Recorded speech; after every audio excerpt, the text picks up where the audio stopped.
Very good. Yeah, nice Wow. talking to you again. Happy New Year to you and yours. Hey, thank you. Alrighty, just give me a Yeah. few secs here. Let me see. There was one small change that the network pulled on us today. We're 13 minutes and 30 seconds segment instead of the 14:25. So Okay. still have four. We still have four segments. It's 54 minutes compared to 58 minutes. Apparently, there are more advertisers, and it's just audio, buddy. No video. So if you Oh, could, yeah, okay. thank you. What'd you do to your hand? Oh, I almost cut off two fingers the other day. John, how? Wow. Well, I had my HVAC broke, Uh huh. so there went 20,000. Oh, God. Well, I'm like, well, I gotta get as much cash as I can. So I told the people, I want that old unit so I can go turn in the scrap metal, get something. Yeah.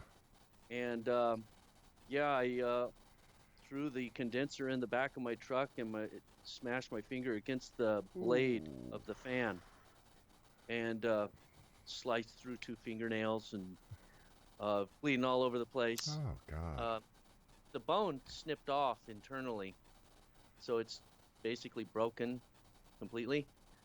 But they said it'll fuse back if I don't do anything extensive with it. So, Oh, man. What a way to start your new year off, eh? oh, I know. It slows down my typing. I mean, I'm in cybersecurity, I Yeah. mean, so it's annoying. Ah. Well, I wish there was something I'd do for you, pal, but Well, I am very happy to have my fingers, so yes. Yes. I can cross my fingers. Alrighty. Are you ready to rock and roll? Yeah, I am. All right. I Thank you am. very much for sending me all the information you did. And my producer says that we can start right now. So 15 seconds. All right.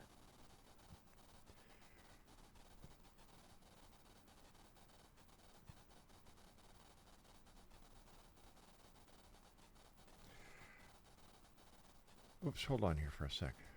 Craig, look what you're doing, you turkey. You've got, no, Craig, you've got it as a stopwatch. You've got the clock going the wrong way. All right, hold on. I'll fix it over here. 13, 30, 45.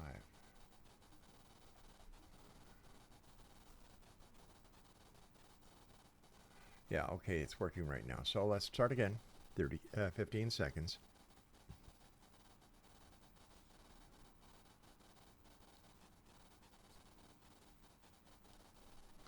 Stand by.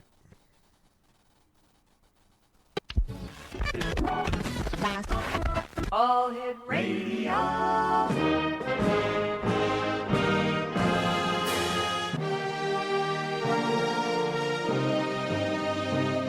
Welcome to the X Zone, a place where fact is fiction and fiction is reality.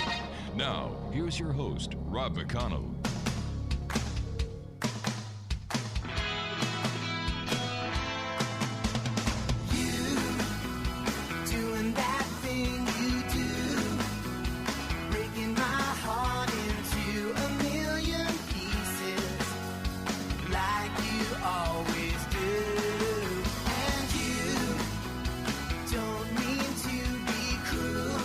And welcome back to the X Zone, everyone. I am Rob McConnell, and for the next 2 hours, I'm your host and your guide as together we cross the time-space continuum to this place that I call the X Zone. It's a place where people dare to believe and dare to be heard. It's a place where fact is fiction and fiction is reality. And the X Zone comes to you Monday through Friday from 10 p.m. Eastern until midnight, right here on your hometown radio, Classic 1220, and streamed around the world on classic1220.ca. If you'd like to send me an email, my email address is so simple that everyone can do it, including my grandchildren if you're listening. Hint, hint. Xzone at classic1220.ca. My first guest tonight, X-Zone Nation, is a gentleman I've had the pleasure of having on the show before. His name is John MILOR, and he is the author of 13 published books and is most commonly known for his pioneer research in the emerging field of Christian ufology. a combination of ancient astronaut theory and end-time prophecy. He has been a paranormal researcher for over 30 years now. John's interest in understanding the paranormal began at a young age after hearing his great-grandmother's tale of seeing a UFO over 100 years ago. His great-grandmother's tale is unique because she was the wife of a minister. Joining me now is John Miller. And John, welcome back to the X-Zone. Always great having you here, my friend. Hey, yeah, thank you very much for having me on again. John, for the listeners who may not have had the opportunity of hearing you in the past, tell us a little bit more about yourself and the sighting that your grandmother had over 100 years ago. Okay, so yeah, I've always kind of had this spiritual slant, but I suppose some of it goes back to when I was 5 years old, and my great-grandmother, she basically dropped a bomb on the whole family, a bombshell, during a huge family gathering. So I think we were there at her house like for Christmas, and I was 5 years old. This was back in 1975. And she hushed everybody up that was at the house, and like my dad, my uncle, my aunts, everybody was there. And she said, "I have something to tell everyone." And then she started to read this newspaper article about a UFO chase between police and a UFO in the outskirts of Madera, California. And the scene she described was exactly like the opening scene of Close Encounters of the Third Kind, right? Which hadn't come out yet. So I wonder, where that story came from. It could have been from Madera, possibly. I did try to find the newspaper article because I got that pegged down to when I was 5 years old that she told that story. Right. But anyways, she told the story, and then after she read this newspaper article, which everybody's kind of puzzled and just staring at her like, okay, why is grandma, reading about a UFO? We know who she is. You described her in the intro that, retired minister for 30 years was my great-grandfather, and, they traveled all over the United States, and she was just very consumed with Jesus. They were still in ministry in their local church. They did intercessory prayer for people all the time, and just the whole life was devoted to ministry. So, she has also stories about encountering an angel that saved her life once, and she literally witnessed Jesus heal her from a stroke. So these kind of things, as outlandish as those are, she was healed from a stroke. Jesus walked into her hospital room and she was paralyzed. She couldn't move, and then suddenly she was instantly healed. So that kind of freaked the doctors out. And, so that has something with it where it's like you kind of scratch your head and like, well, okay, all right, maybe she did. It was a miracle that she was healed. So, but the UFO story, how does that fit? But she said that when she was a little kid, she and her sister saw a UFO on the plains of Kentucky, and they lived out in the middle of nowhere. Neither of them had even seen a motorized vehicle before. So this was like 1910, right? Out in the plains of Kentucky. They had a wagon. When they came west, she walked behind the wagon. Holy cow! That was really a long time ago. That was a long time ago. So. They saw this thing. It was made of, she said it looked like a seamless, polished aluminum, the shape of a cigar, bigger than an automobile, like maybe 30 feet long or so, had a bubble on top, and it cruised right by, right in front of them, so close they even saw the guy. I mean, he turned and looked at him as he flew by. I wish, my grandmother were still around, because I'd be asking her more details, like, was he a human? I mean, she said he was. I saw the person inside, she said, so like, okay, did he have really big eyes, unusually large eyes? Did he have hair on his head? What was the deal? I didn't get to ask those kind of questions, and she's gone now on the other side. But yeah, this thing was only like 30 feet off the ground, cruising right along, completely silent. And then it shot off over these bluffs and disappeared into the sky. It just went straight up, just poof. And so her and her sister ran back home and told their mother, and she told them to never, ever tell anyone that story again. So, My guess is she was protective of the family reputation, didn't want anybody saying Of her course. kids were lying, Hmm. telling these stories or whatever. But Grandma didn't have any reason to lie about something like that. They'd never seen anything like that. Didn't have any frame of reference to describe it. They weren't exposed to a lot of society. I mean, they were out in the middle of nowhere. So now, and she's in her 70s, late 70s. Here she sees this article. Suddenly all that came back. And she's like, you know what? This is what this reminds me of. And I'm tired of holding it back, you know? And the thing is, her sister died shortly after they saw this. So in her teens, I didn't even know that until she told that story. And well, oh, Grandma had a sister. Okay. So she had that story to herself for, I don't know, 60 plus years. And suddenly she's like, this happened. And I don't care what people think. Those things are real. And that's where she left it. And, I asked my mom thousands of questions on the way home, like, what is this, And she's like, well, Star Trek. We were big Trekkies. So it's kind of an easy transition. It's like, well, it's probably realer than most people think. Yeah. John, isn't it true that there are so many people out there, even today, after all the information that has gotten out there about UFOs, the congressional hearings, that there are still a lot of people who have had sightings and don't talk about the sightings or encounters or the abductions that they've had in fear of ridicule? Yeah, it's becoming less so. For example, my pastor's wife, she told me that she saw a UFO, came right above her car, over here on 99, Wow. between Fresno and Lemoore. Mm-hmm. And this thing was actually following their car. They had a sunroof, and they looked up, and this thing was like right above their car, very close. And they're like, what the heck? And she said it followed them for a couple of miles, hovering directly above their car. And they all saw it. It was broad daylight. So, and she's my pastor's wife. She's like, I don't care. If it happened, it happened. Yeah. So I think a lot of people are more or less just talking openly about it now, a lot more so anyway. That story about your pastor's wife reminds me of a case that when I was in the police force was reported to us, and I was assigned it. There was a lady, an RCMP officer's wife with her 3 children in a car on their way home to St. Lazare, Quebec, when they saw what they described as a UFO that was following them. And they got home. They ran into the house. They told her husband, and her husband called the police. And these things do happen.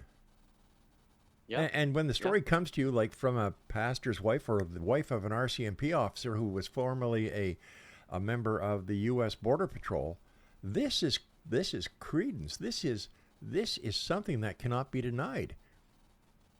No, it can't. And it got ridiculous. That's why that Navy pilot finally came forward, because there were all kind of safety incidents around the USS Nimitz. Mm-hmm.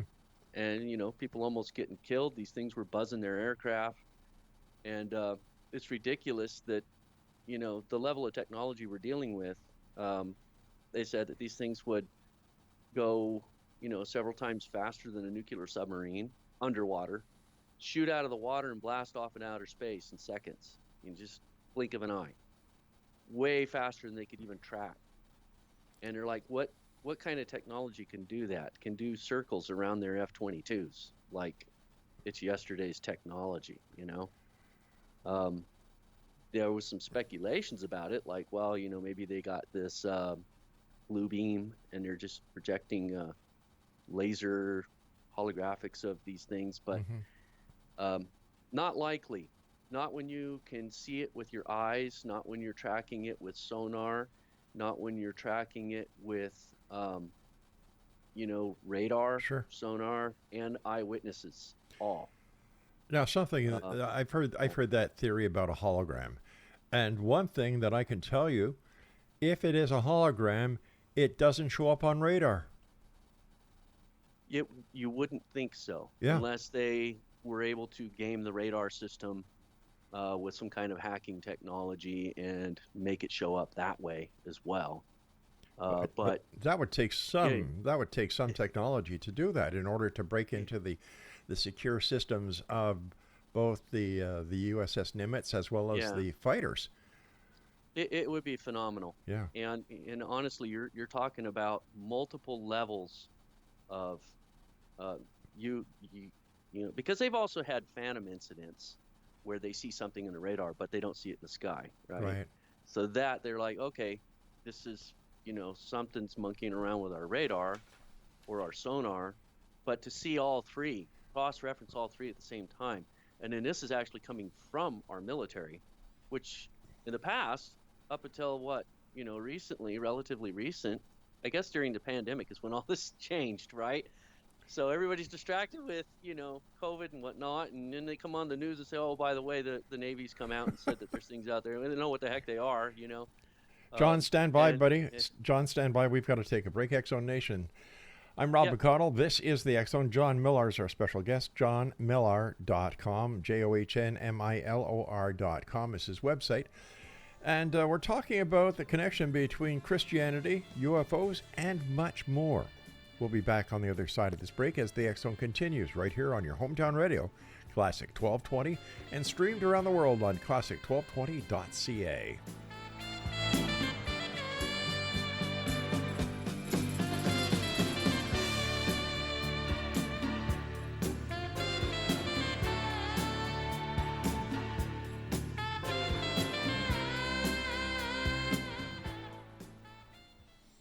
All right, give me a sec here.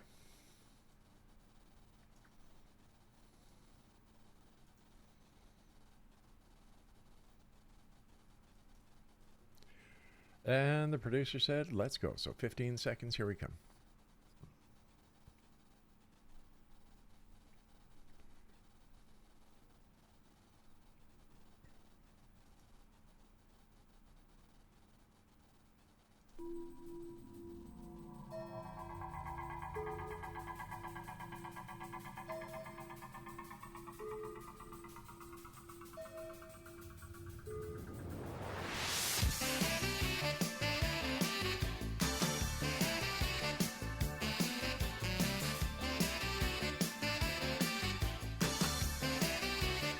Welcome back, everyone. This is the X Zone. I'm Rob McConnell, and my guest this hour is John Millar. John has written a number of books, and John draws from an extensive academic background when he talks about UFOs and unknown phenomenon that are appearing over the skies of over every country in the world. John has 2 associate degrees, a bachelor, and 2 master degrees. He is also a retired military combat veteran. He started in active duty in the Army Infantry and as an M60 gunner, then later transitioned to the Air National Guard, where he maintained a top secret security clearance for over 20 years. In 2021, he retired as the Chief of Cyber Operations for the United States Western Air Defense Sector, and he now works in the utility sector in the field of cybersecurity. Once again, his website is johnmilor.com, JohnMilor.com. John, over the years we've talked about so many projects that you've worked on. We've talked about your books. What's your latest project? So, of course, I'm studying MUFON to be a field investigator. That's one thing I have on the side. Mm-hmm. But something that I've had on my plate for a while is my first book called Apparition. I wrote that over 20 years ago, and it's sad when I reread it because that was my first official book, and the writing is like, oh my goodness, this is terrible. So I even wanted to take it off my website, until I get it, just a complete rewrite. Sure. So I've finally got to that, and I'm jumping on it, and it deals mostly with the phenomenon of astral projection, of which I have familiarity myself, and I've also done a lot of research, and I've done I know people that have things, they have abilities and whatnot. So I learned quite a bit about it, and I put a lot of what I learned into the book. For our listeners who may not know what astral projection is, how would you describe it to them? Well, there's different levels of it. Shareware version of it is remote viewing, and they have courses. They teach you how to do that, where you could see through time, space to different locations, describe things that are there, and go through various exercises or whatnot. But astral projection's the full-blown professional version. If you have that, another word for that is out-of-body experience. So say like a near-death experience where somebody dies and they leave their body and they're floating above their body and they see their body, that's astral projection. Big difference there, though, is out-of-body experiences, quite frequently, more often than not, the person comes out of their body and they're still there in the area where they can see their body, where they can hear things going on around them still.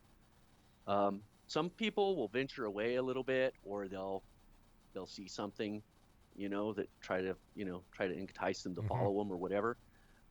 Different stories and accounts I've read, they vary. One guy had these two things that pretended to be nice, and they were trying to take him to hell. So that was not good.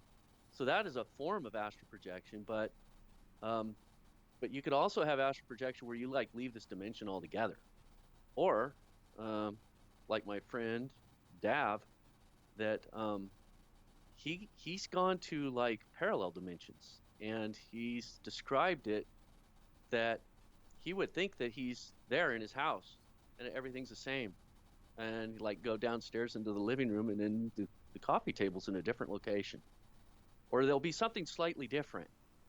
And he's seen this a number of times, and it just really puzzles him. He tried to do tests, for example, like have a friend put a card that says something on it, and he's trying to verify this, and it's hit and miss. So he'll go there, the card won't be there. He'll go back to his body, and his friend will be like, yeah, the card's there. It's like, what the heck, But your house looked a little different. Did you rearrange your furniture? No, I didn't. Oh, dang. So that's one of the things that's frustrating about it for my friend, because when I told him, in order for this to be really usable as like what the CIA would want to use it for, espionage, right? It'd be the perfect espionage. You can go anywhere, literally any location on Earth, and collect information on what's going on there. So who wouldn't want that as a spy tool? That's why our CIA's, I used to have, I've had Uri Geller on the show, and he's told me that he has been asked by the CIA to use his abilities of remote viewing in order to help them establish whether locations are being used by nefarious, well, at the time it was the Russians, to see if the Russians had actually moved into a certain location, and if he could give them the description of what is in that building. And this is going back 20, 25 years ago. Oh, and you can imagine they've come a long way. Yeah. In that time. So I can almost guarantee you they can do those things now. Inigo Swan was another one. Yeah. They did tests with him down in a submarine to see if he could nail stuff, and he was getting things right. So there's definitely a use for it, but the reliability factor is an issue, because people that leave, they describe things like possible parallel dimensions. In the book Out of Body Experiences by Dr. Robert Monroe, he was one of the premier experimenters of this, because this just happened to him. He woke up in the middle of the night, went to the bathroom, his hand passed through the doorknob. He was all tripping out and looked over, saw his bed. His body was still on the bed. He didn't even know that he left his body. And he panicked when that first happened, and then flew back into his body. And then it progresses from there and gets crazier and crazier. On one occasion, he came out of his body, turned himself around, and then poked his face into his own head to see what his brain looked like. And he found himself in another location. It was this big wall, and he found this, it was dark, and he found this wall, just feeling his way around, and went through a crack in the wall and was flying for a long time. And eventually it occurred to him, I wonder what it looks like. Why is everything so dark? And suddenly he could see. And he was flying. in another place. It was another world just like Earth, but it was different. They didn't use electricity. They had some kind of plasma type energy, and their cars were like ridiculously large. But they had houses, and it was a society, you know, and agriculture and all that. And the guy had a family and a wife and kids and everything. He was literally possessing another guy. He found out, and he kind of screwed the guy's life up.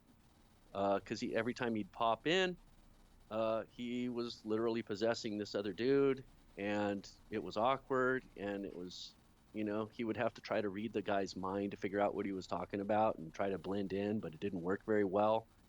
And it's just weird stuff, you know. His story was crazy, but he created the whole Monroe Institute. He's dead now, but you know, they still have the institute, and they train people how to do this stuff, and there's a lot that goes on there, and the stories are pretty fascinating. I mean, there's people that they've gone to Mars, for example. They say that there's big facilities there, and our government's there. Our government's on the moon, they say. There's facilities there. Well, hold on, John. These are wild statements. How can they prove them to be real? That's the thing. That's what's difficult about it, because they can't really prove it unless they do verifiable tests. And there have been people that have done verifiable tests. There was a guy that popped out of his body. It started with an out of, you know, near-death experience, and he flew above the hospital, and he saw a sign on the top of the hospital. And when he came back to his body, he mentioned it to one of the nurses, and they said, there is a sign on the roof that says that. So they took that idea and they employed it with other people that, you know, to see if they could replicate that same test. And they have been able to replicate it, but not with 100% accuracy. I mean, if somebody, you know, somebody saying that they've gone to Mars, and the U.S. government is there, or they've gone to the moon, and so on. Hey, it was just today that Japan landed on the moon, for goodness sake. So if we're still using this technology, and these people who are having these out-of-body experiences and making claims that they've gone to Mars and the moon, and they've gone into parallel universes or multiverses, you know, something doesn't make sense here. And I wrestle with this all the time, because I haven't had anybody on the show who've said that they've gone to Mars or they've gone to the moon out of body or anything like that. And when I hear these stories, I wonder, well, is it true or is it fact? If it's true, why haven't we heard about this before? Why isn't it being covered by mainstream media? This is another another step forward in science. It is. It's the next. It's beyond space. It's going to put the travel industry out of business. Yeah. So, you know, I know people that could do this, and my main contact, he was able to naturally do it since he was a little kid, and he can pretty much do it at will. Just has to meditate for a while, and then he can pop out. And he's had sporadic results in terms of being able to verify, but there's just some really fascinating things about it. For example, he left his body once, and he went to an aunt's who lived in another state. Just thinking about her, boom, he was right there. He was in front of her house. And he moved over to a vehicle, and he looked at his image in the mirror, and he said he was a dark silhouette, and it looked like outer space, like stars and stuff. It's a dark silhouette of a human that had like the cosmos inside of it. So that was odd. And then he saw a window, and he walked over to the window, and he looked in there, and he saw her eating breakfast. And she was sitting at the table next to the window eating breakfast. And he thought, okay, here she is. And he walked over and he knocked on the window, and she turned and she looked at him, but didn't really give much thought, you know. It's just, and he's like, well, she actually looked at me. She heard that, and she looked, but she's not doing anything. What the heck? And so he went back to his body and immediately went over and called her. And he said, are you eating breakfast right now? She said, yeah.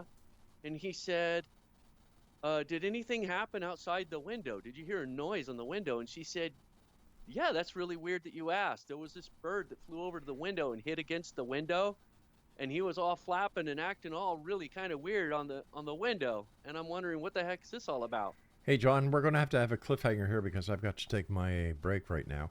Exonation, John Millar is our special guest. JohnMillar.com is his website. And John and I will be back on the other side of this break as we continue talking about out-of-body experiences, astral projection, demonic activity, and much more. I'm Rob McConnell. This is the X Zone, and you're listening to us on your hometown radio, Classic 1220, and streaming around the world on classic1220.ca. We'll be back after this very short break. Don't go away.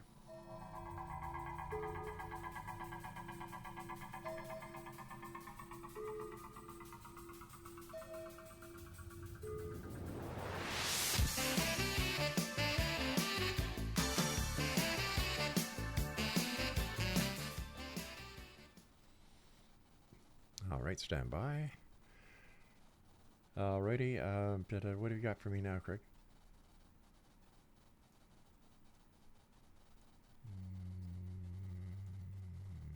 Yeah, I see it. Okay, here we go, 15 seconds.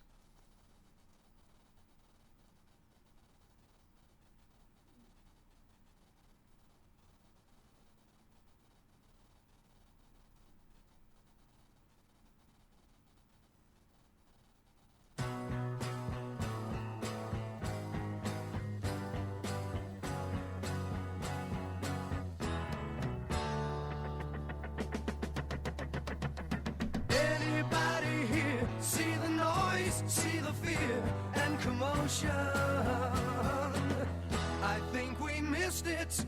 Anybody here see the love, see the hate, the emotion? Welcome back, everyone. Are you a skeptic or are you a believer? That's my question for you today. Is, in your opinion, Exonation, astral projection possible? Is near-death experiences possible? Send me your email. xzone@classic1220.ca. And my guest this hour is John Millar. I had the pleasure of having John on the show many times. His website is johnmillar.com. Now, John, continue your story about your friend who went out of body to his aunt's house and was questioning her on the events that happened just prior to him coming back into his body.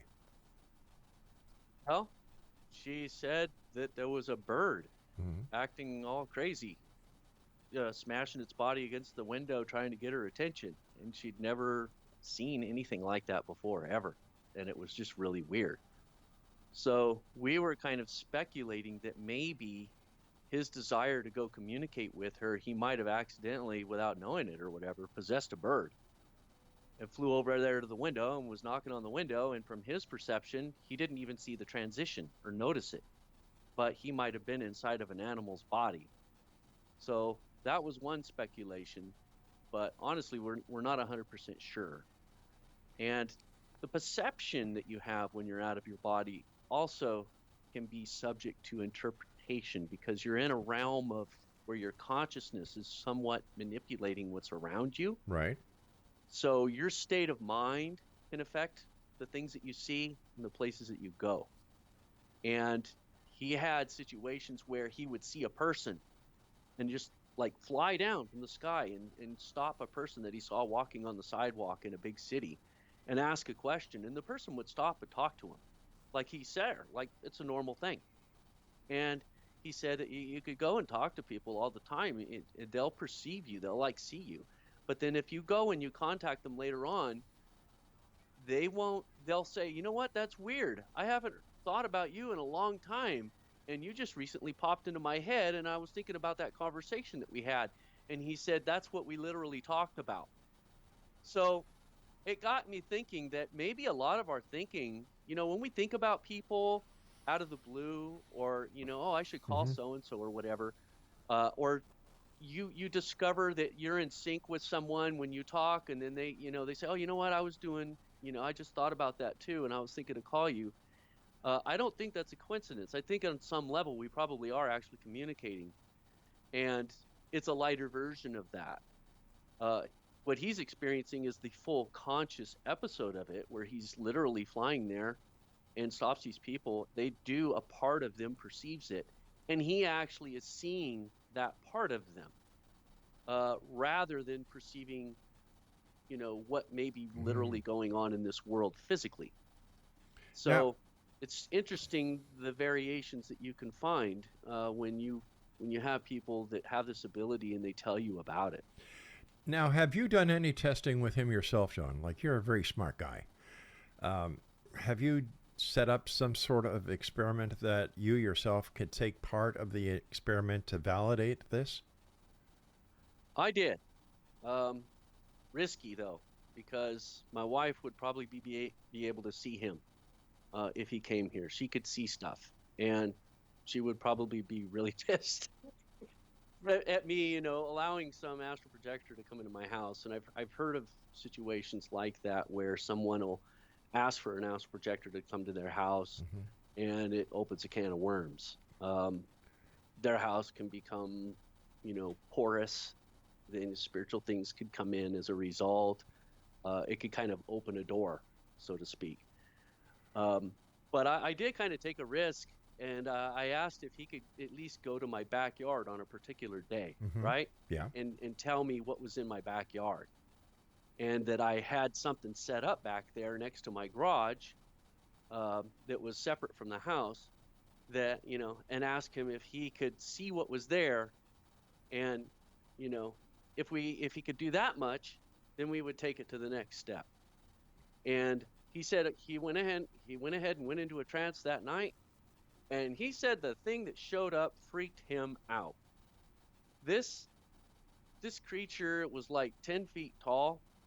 And he said, if you can imagine an elf with a slightly distorted, extra elongated face, and, really pointy ears, but really big. And its body was luminescent like a rainbow. He said it was absolutely beautiful, but at the same time, it was extremely powerful and scared the crap out of him, which I thought was unusual because, this guy, he had actually been chased by demons before. He had encountered so many things and was just able to go up and talk to a lot of stuff that's weird like that. But this thing, for whatever reason, it scared the crap out of him. And he said it's because it was so powerful and it was overwhelming. And it agreed to take him to see me. This thing knew where I was and how to find me. And it was going to escort him, and he started to go with it, but the fear just kept growing, and he finally said, no way, I can't handle it, and he bailed. So that kind of discontinued it, and then I thought, well, maybe it's for the best, because, I just didn't know how that was going to pan out with my wife and what could happen as a result. Plus my own prior experiences myself experimenting with it, they weren't all pleasant. I've had things trying to pull me out of my body before, and it didn't feel good. It was that was not right. So I'm on the fence about it. I'm totally fascinated by it. I'd love to know how to do it. Who wouldn't want to know how to fly and, be able to walk through walls and explore Mars, right? But at the same time, the dangers that are there, completely unknown. I'm kind of thinking you'd be like a little 5-year-old walking around a city like New York. Let me ask you something. If you're having an out-of-body experience or astral projecting, is it possible that you could actually meet your demise while you're doing this? And let's say, for example, you're killed or you die during one of these out-of-body experiences. What happens to your person in this dimension, the person that is now void of your essence? Well, without your spirit, you would die. However, if something popped into your body before you died, it could completely take you over. And that guy, Robert Monroe, he had experiences where he left his body, and when he came back, he found himself in another location, like in his kitchen. Had no idea how he got there. Didn't know what he was doing for the past hour, and wondered, what's going on? What was my body doing? Who or what was controlling it? He had absolutely no idea and no memory. So what would happen if he would have died. The silver cord would have severed, and he would have been separated from his body, but whatever was controlling it was still doing it. And then it would just decide, okay, I'm here to stay, and wherever you are, bye. So there's that possibility. And of course, there's things that you encounter out there, and that's another thing that bothered me about it. It seemed like it's very unlikely to be able to leave your body without encountering something that wants to talk to you, something or a bunch of things. It seemed to be kind of populated around us when we leave our body. And you can't really be out for very long before you encounter something that wants to talk with you, and then that bugs me, because where's the line with divination and stuff? You're not supposed to be messing with spirits. I'm a Christian. I don't want to be doing that. I don't want to talk to anything. I just want to explore. But it's almost impossible to leave your body and just kind of be solo and be left alone. Things want to interact with you wherever you go. So that's a feat in itself, just to be able to run around and not encounter anything and not have to communicate with anything. Is there any mention of astral projection in the Bible? There is. So I suspect King Solomon probably knew how to do it. The things he was into, was everything. And here you have a person that asked God for divine wisdom and knowledge. He was probably smarter than Einstein and, Albert Schweitzer put together. And then also he got into, all of these other religions and idolatry stuff in his later life. So he probably got into sorcery and was learning all kind of stuff. Mm-hmm. And according to the Quran and the Hadiths, he was probably the most powerful sorcerer who ever lived. They say he commanded an army of these jinn, which, otherworldly beings. Essentially, they're Nephilim. So if you can imagine somebody who's smart enough to figure out how to have and wield an entire army of Nephilim. Why would King Solomon, use the word jinn when jinn is an Islamic word? I'm referencing information about King Solomon from Islamic literature. I see, okay. So that's why I say that. The Bible doesn't talk about him, being over an army of jinn or anything like that. So that's purely Islamic literature. They might have got that from some esoteric texts or whatever, some of the Jewish Kabbalah type stuff. Gotcha. Yeah. But, Solomon's not somebody you want to look up to in terms of, hey, let's just do everything that Solomon did, because he let himself go there, especially in the end.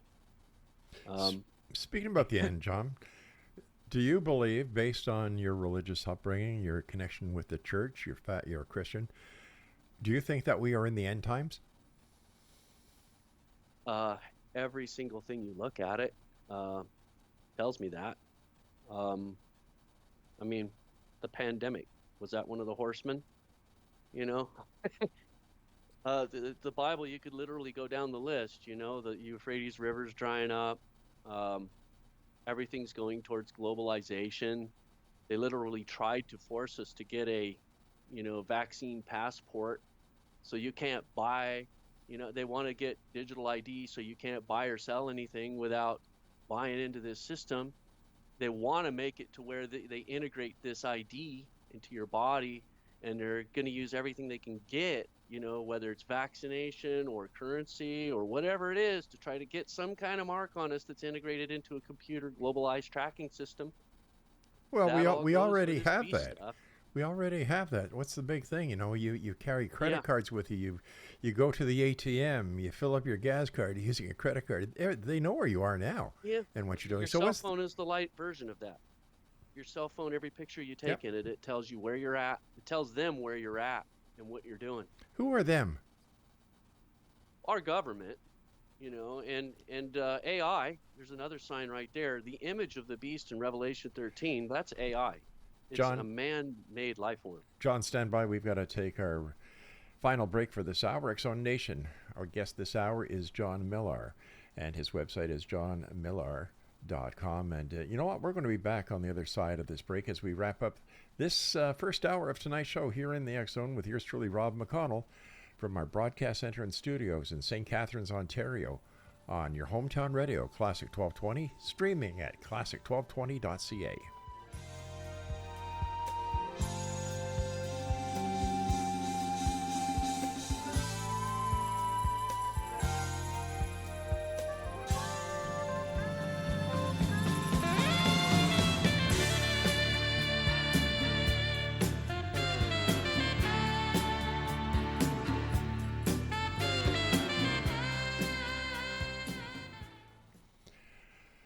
All right, John, this is the final segment. Is there anything special you'd like to hit on this next 13 minutes?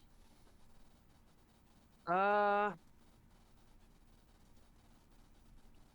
I mean, we could keep talking a little bit about astral projection. We could keep talking about end times events. Okay. Yeah, whatever happens to come to mind. All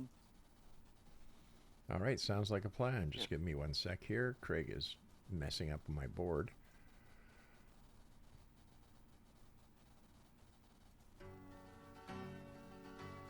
No, don't like it. That'll work. Okay, here we go, John. Thanks for coming on, John. Always great talking to you. Yeah, definitely.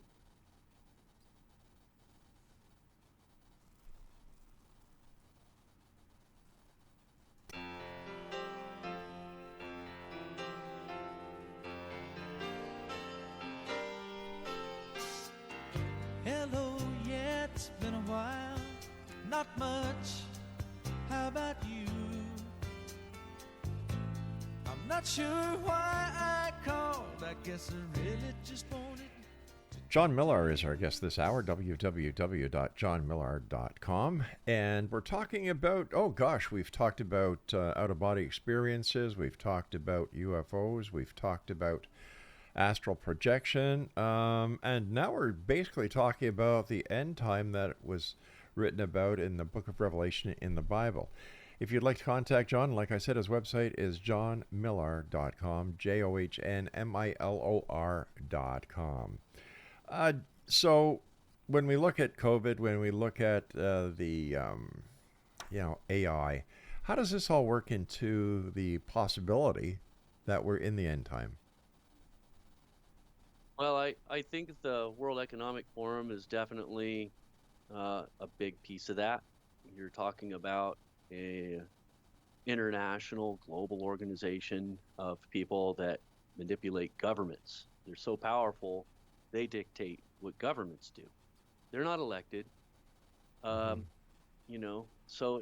here we're like throwing our hat in, saying we want to be part of the World Health Organization, which is basically run by China. And I'm scratching my head like, why do we want to take orders from China for anything? Sure. That's insane.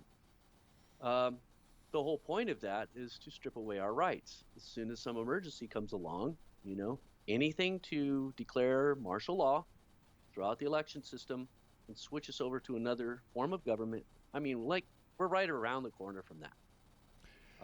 But how can that be so bad? Because people within the UFO community and the contactees say that, this is all part of contact. This is what the aliens want. This is what we need. Just like Star Trek, the Federation of Planets.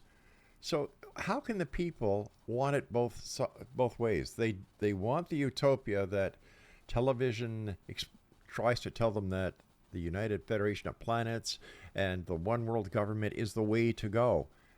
And yet they're concerned about losing their freedom, losing their rights, and the list goes on and on and on. They're worried about Big Brother watching them, which he already is. So what, in your opinion, John, what would be the downside of having a one world government? Well, all you have to do is know what's in Revelation, the book of Revelation, to see that. It's going to end in a tyranny the likes of which we've never seen before. All you have to do is look at world history, look at people dating back to ancient times, Antiochus Epiphanes and, Genghis Khan and, up in more modern times, Adolf Hitler. See the kind of atrocities that they did, see the mass murders. And, the World Economic Forum, they literally state that we need billions of less people on this planet.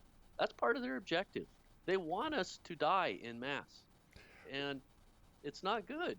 Well, I understand it's not good, John, but I don't think this planet was created and can sustain the growing population that we have.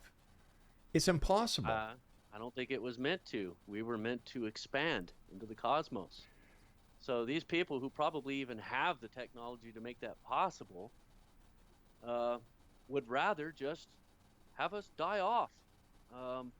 They have no respect for the sanctity of human life whatsoever, unless it's their own.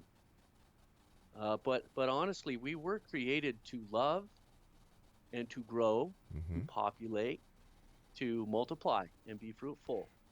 And with that command comes the natural conclusion that, we would eventually populate this entire planet. But guess what? Space is pretty big. There's lots of room to grow. Sure there is. Sure there is, John. No reason why John, there'd also be a lot of room to grow if we were to empty the sea, but we can't. So how can we get into space with the technology we have today before it's too late? And this is one of the biggest arguments I have with reverse engineering, because if the ETs are here, if the MJ-12 papers were right, and if we have been working with the ET governments and the outside sources, why don't we have better technology? And why don't they just step in and help us solve the problems that we have? Oh, wait a minute. Then you've got the people saying, well, no, they can't do that because there's the non-interference clause. Man, there's so much double talk when it comes to who, what, when, where, why, when it comes to the extraterrestrial agenda, that it's no wonder people don't take it seriously anymore. Yeah. Well, I honestly do believe that we have the technology. We've had it for a while. Are you familiar with Dr. Raymond or Dr. Stephen Greer? Oh, yeah. Yeah. It'd be cool to have him on your show too sometime. No, I wouldn't. I wouldn't have him on the show. You really? Yep. Is it because he is pretty dogmatic. He's way out there. But the people that he's in touch with, the contacts, and then of course he was behind the whole FBI whistleblower movement. He briefed 2 U.S. presidents. So allegedly briefed 2 U.S. presidents. There's no evidence that he really did. Well, he did brief Congress. That was video. Video. Congress is one thing, but briefing a president, he's not that into it. He's got a lot of followers. Like I look at Greer and his groupies as a little cult. And I will say, I was their SETI 5 or their CEI 5, whatever that is, where they can actually summon stuff and get it on video. Have you ever seen those videos? I saw one, but honestly, I wouldn't want to be part of that because that's divination. That's a version of it. Yeah. So even if they did show something, I'd be like, okay, you summoned something. Where it came from, who knows? It's no different than using a Ouija board. You can mess around with a Ouija board and manifest stuff too. My sister saw a Ouija board fly across the room. So, no thank you. Yeah. I don't want to participate in those things, but I don't deny that we probably have this technology and there's people that are purposely hoarding it. But once again, John, if the technology is available, somebody would be using it. Maybe that's what we're seeing with the Tic Tac.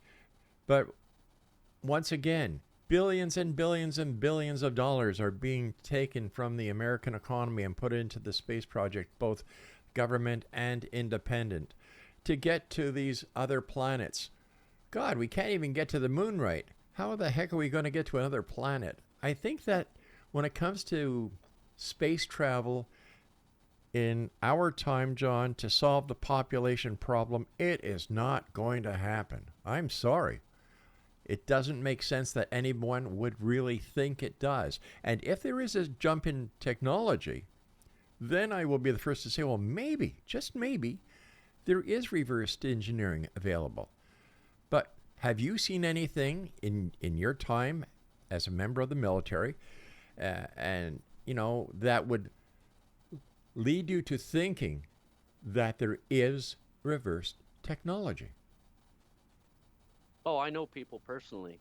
No, John. I'm talking about you, John Miller. Have I seen it? No. Yeah. I knew people that worked at NORAD and the things that they saw there.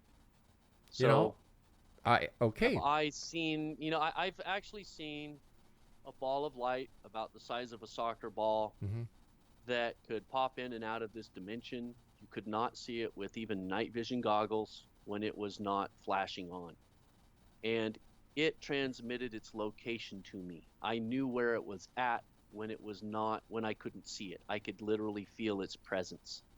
So whether that was a spirit thing, some kind of entity, I feel like it was an entity, but whatever it was, it had the ability to move around me, let me know where it was, and transmit that information to me, even though I couldn't see it. So that was some kind of technology. It was something that is certainly not commonly known or not advertised, because it was able to just hover there, completely silent and invisible. Let me ask you this. How do you know it was there if it was invisible? It was flashing on and off. But you just said it was invisible. Yeah. When it was not on, okay. So it was the size of a camera, or as bright as a camera flash, the size of a soccer ball, and it was in the jungle of Panama. This was during the Panamanian conflict back in 1990. And it came straight to my position out in the jungle. And when it reached my position, it stopped.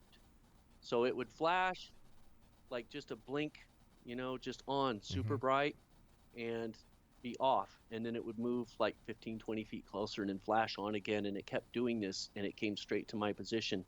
And then when it reached me, it stopped about 30 feet away, and it just kept flashing on and off like it was observing me. And when I initiated communication with it, I said, okay, I come in peace, I know it doesn't look like it because I have an M60 over here, but I disarmed myself, put the M60 down. I said, I don't have any problem with you. I mean, this is my Star Trek moment, first contact, right? I'm talking to this ball of light. And my team leader was there, and he was freaking out. He was cussing me out and telling me, to shut up and everything. But I disobeyed a direct order because this was a once-in-a-lifetime opportunity, and I was not going to pass it up for anything. And I was talking to this otherworldly thing. So whatever that was, be it an entity or technology, it was certainly something that our science can't fathom. Did anybody else see this, or were you the only person who saw it? I'm not clear on that. I saw it. My team leader that was there with me saw it. He was a truck driver down in Michigan after he got out of the Army. I haven't been able to track him down again, but there were two other groups. So after it did a full circle of my perimeter, flashing on and off as it went further back down into the jungle. There were two other outposts back there, and it did a circle around each of those. And there was one person who was up on guard duty at each one of those that told me about it. Is it possible that this was some sort of drone that had been developed? 1990, creating something that you can't even see with night vision goggles, that exhibited so much energy that it was brighter than a camera flash. It looked like pure electricity. It made no noise. I have no idea. I seriously doubt that was any kind of technology that we developed. Spirit? Who knows, John? It matches Will-o'-the-Wisp, actually. I mean, if you all right, John. I hate to do this, but I've got to go for now. And thanks very much for joining us, Exonation. John Miller has been my guest this hour. And if you'd like to find out more about John, his books, his projects, visit johnmilor.com. I'll be back on the other side of this break as the X-Zone continues with hour number 2, as we continue on our quest to, see what are facts, see what is fictions, and of course we're always searching for answers, but demanding the truth. We'll be back on Classic 1220. Don't go away.